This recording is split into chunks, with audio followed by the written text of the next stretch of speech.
Good morning, class. Today, our subtopic is political radicalism and economic crisis. In previous class, we had discussed the Weimar Republic and First World War, what were the effects of the First World War, and now the political radicalism in Germany and economic crisis. ठीक है, political radicalism क्या होता है बेटा कि political जो party है उस उधर वेमियर रिपब्लिक उसको बदलने के लिए, उसको बदलाव के लिए डिमांड उठती है, एंड इकोनॉमिक क्राइसिस. ठीक है, तो अब देखिए कैसे the birth of the Weimar Republic and the revolutionary uprising of the Spartacist League go hand in hand. ठीक है, कि जैसे वेमियर रिपब्लिक की बर्थ होती है तो उसके बाद एक और पार्टी जो उसको क्रिटिसाइज करने के लिए सबसे आगे आती है, अपराइजिंग के लिए खड़ी होती है, वो कौन है?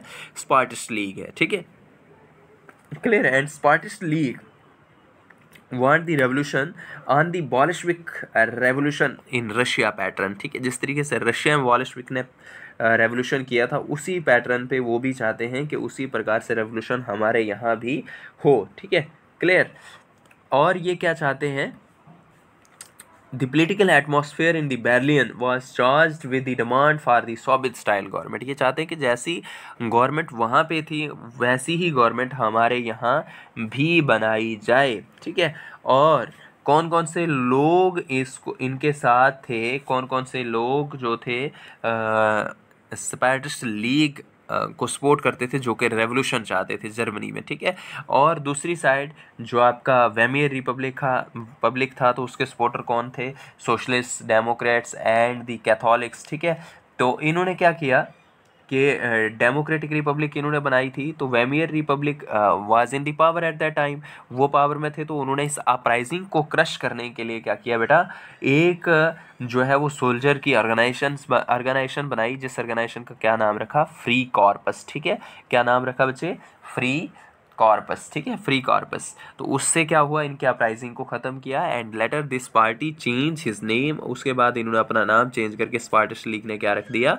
Communist party of Germany. ठीक है, कम्युनिस्ट पार्टी ऑफ जर्मनी अपना नाम रख दिया. ठीक है, तो जैसे ये दोनों आपस में लड़ रहे थे, it become the cause for the rise of Hitler. ठीक है, और साइड से जो है हिटलर जो है पावर में आ जाता है, लेकिन we will discuss in detail in coming slides. ठीक है, the political instability in Germany paved the way for the Hitler. जो ये इंस्टेबिलिटी थी, इससे क्या हुआ? हिटलर पावर में आ गया. तो political radicalism was heighted by the economic crisis in 1923. तो पॉलिटिकल रेडिकलिज्म जो था, ये रेडिकलाइजेशन जो था, was heightened by the economic crisis. और इसको हाइटेंड करने के लिए जो है बहुत इंपॉर्टेंट रोल प्ले किया किसने? 1923 में जो इकोनॉमिक क्राइसिस कहाँ पे हुए?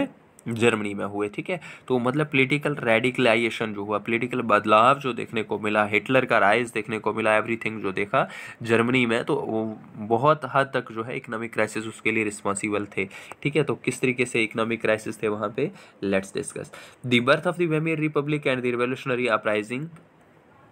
Economic crisis. Germany had fought the war largely on the loans and had to pay the war reparation in the gold. ठीक है, जर्मनी ने जो था वार जो थी वो लोन के बेस पे ही लड़ी थी. And now the Germany was paying the war reparation in the gold. ठीक है, जर्मनी ने अब वो वार रिपरेशन जो था वो किसके मतलब किसकी फॉर्म में वो पे कर रहे थे? In the form of gold. ठीक है, क्लियर. कि आपने जो रिपारेशन का मतलब होता है जो आपने गलत किया है उसकी भरपाई करनी है. ठीक है, तो अब वो भरपाई वो किस में कर रहे हैं? गोल्ड में कर रहे हैं. ठीक है, क्योंकि मनी ख़त्म हो जाती है, तो अब जब वो गोल्ड में करने लगते हैं बेटा तो क्या होता है? गोल्ड रिजर्व्स जो थे जर्मनी के वो क्या हो जाते हैं? ख़त्म हो जाते हैं. ठीक है, गोल्ड रिजर्व्स जो होते हैं वो ख़त्म हो जाते हैं, स्कैर्स हो जाते हैं. और उसके बाद इन 1923 जर्मनी रिफ्यूज टू पे. ठीक है, जर्मनी ने क्या कहा? जर्मनी ने कहा कि अब हम आपको पे नहीं कर सकते क्योंकि हमारे पास बचा ही कुछ नहीं है, हमारी पॉकेट खाली हो गई है. और अब देखो, अगर कोई जिसने लोन लिया है, जिसको रिपारेशन पे करना है, ठीक है, क्या आपने गलत किया और उस गलती के बदले में आपको ये चीज़ पे करनी है, तो वो नहीं कर पा रहा है. तो फ्रेंच ने क्या किया? फ्रेंच ने कहा ठीक है, तो आपका जो रूर एरिया है हम उसको अपने अंडर कर लेंगे, और फ्रेंच ने अपना जो रूर एरिया था इनका, जर्मनी का इंडस्ट्रियल एरिया था, उसको अपने अंडर कर लिया टू क्लेम देयर कोल, और उसका कोल वगैरह जो भी रिसोर्सेज थे वहाँ से ले लिए। ठीक है, तो Germany retaliated with the passive resistance and printed the paper currency recklessly. ठीक है, जर्मनी ने बहुत कम इसको रिटेलिएट किया, रेसिस्ट किया, लेकिन उसके बाद बहुत पैसिव जो है जर्मनी ने रिएक्ट किया इस चीज़ पे, क्योंकि जर्मनी जो था वो एवरीथिंग वाज लॉस्ट है, सब कुछ खो चुका था जर्मनी। ठीक है, वो पावर भी नहीं थी, डीमिलिटराइज हो गया था, तो रेसिस्ट नहीं किया जर्मनी ने उतने तरीके से। लेकिन जर्मनी ने एक और तरीका निकाला कि जर्मनी ने क्या किया, पेपर करेंसी को रेकलेसली, ठीक है, बेतहाशा अंदाज में क्या करना शुरू किया, प्रिंट करना शुरू किया।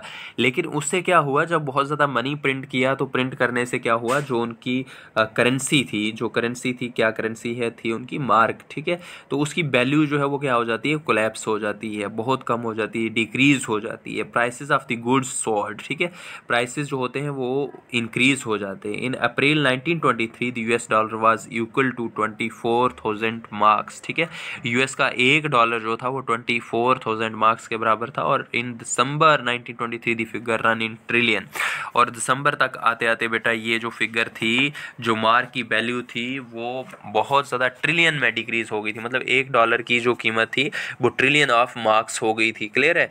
अब देखो उसके बाद क्या होता है, the image of the Germans carrying the cartload of the currency notes to buy the loaf of the bread was widely publicized, evoking the worldwide sympathy। ठीक है, अब इनको एक रोटी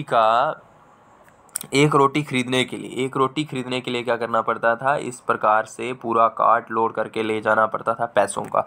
इस प्रकार से इसकी वैल्यू जो थी वो डिक्रीज हो गई थी। तो अब जब दूसरी कंट्रीज़ ने ये चीज़ें देखी तो इनके लिए एक सिंपैथी दिल में आई। ठीक है, जर्मनी के लिए कि एक रोटी के लिए क्या करना पड़ रहा है इनको पूरा कार्ट लोड जो है वो, कार्ट मतलब एक पूरा टांगा जो है वो लोड करके ले जाना पड़ रहा है, किसका, पैसों का। ठीक है, तो अब क्या हुआ, this crisis come to be known as hyperinflation. ठीक है, इस क्राइसिस को क्या नाम दिया गया, हाइपर इन्फ्लेशन। हाइपर इन्फ्लेशन क्या होता है, जब प्राइसेस बहुत ज़्यादा जो है वो क्या हो जाते हैं, हाई हो जाते हैं, लोगों की रीच से बाहर हो जाते हैं, और मार्क या अपनी करेंसी की वैल्यू जो है वो क्या हो जाती है, डिक्रीज हो जाती है। तो पूरे वर्ल्ड वाइड में इनके लिए एक सिंपैथी देखने को मिली, और इवेंचुअली क्या होता है, दी अमेरिकन इंटरवीन। ठीक है, अमेरिकन इंटरवीन करते हैं, और अमेरिकन आगे आते हैं, अमेरिकन हाथ बढ़ाते हैं इनके लिए।